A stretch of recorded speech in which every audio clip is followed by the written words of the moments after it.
got my eyes on you. 숨막힐 듯한 전율로 You know you get me loose, make me go 비틀비틀.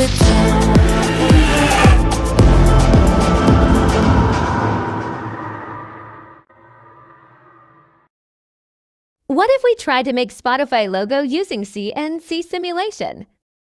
Wanna try? Let's do it! First, open your CNC simulator. Make sure the unit in the setting is in millimeters. Open Machine and click at Miling. Then choose Miling Center. Open Inventory Browser, click at Miling Workpieces. Then enter value X, Y, and Z.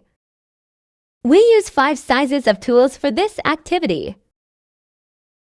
After that, we enter the G-code and M-code used during the creation of the Spotify logo.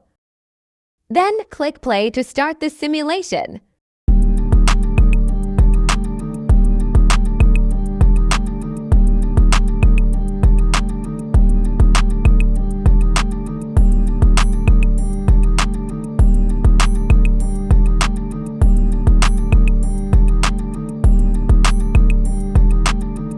Voila! Our Spotify logo is done. Thank you for watching.